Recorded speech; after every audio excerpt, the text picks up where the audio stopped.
ഓണക്കാലം വന്നെത്തിയിരിക്കുകയാണ്. നമ്മുടെ ഐതിഹ്യമനുസരിച്ച് മാവേലി മന്നൻ തൻ്റെ പ്രജകളെ കാണാൻ കേരളത്തിലേക്ക് എത്തുകയാണ്.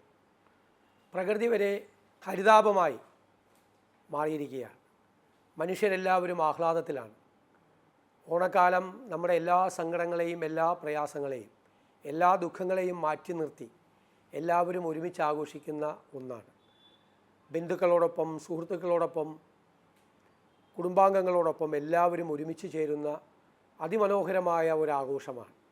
ജാതി മത വർണ്ണ വ്യത്യാസങ്ങൾക്ക് അതീതമായി മലയാളികളെല്ലാം ഒന്നായി ചേരുന്ന ഈ ഓണാഘോഷം നമ്മളെ അതിജീവനത്തിനായി നമ്മളെ പ്രേരിപ്പിക്കുന്ന ഒന്നാണ്. നമുക്ക് ആത്മവിശ്വാസം നൽകുന്ന ഒന്നാണ്. നമ്മൾ ഒറ്റയ്ക്കല്ല എന്നുള്ള തിരിച്ചറിവ് നമ്മുടെ മനസ്സിലുണ്ടാക്കുന്ന ഒന്നാണ്.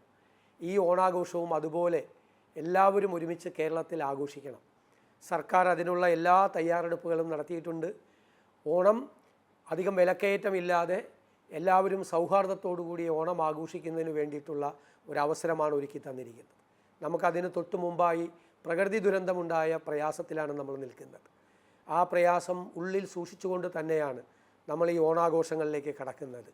കേരളത്തിൽ മാത്രമല്ല, കേരളത്തിന് പുറത്ത് ലോകമെങ്ങുമുള്ള മലയാളികൾ ഈ ഓണം ആഘോഷിക്കുകയാണ്. അവർക്കെല്ലാവർക്കും ഞാൻ ഊഷ്മളമായ ഓണാശംസകൾ നേരുകയാണ്. കോഴിക്കോട് നിഷ്കയുടെ ഇനോഗ്രേഷന് പോകാൻ റെഡിയല്ലേ? ഇനി തമന്നയും മലയാളം പറയും. തമന്ന വരുന്നു കോഴിക്കോട്. Nishka moment jewellery.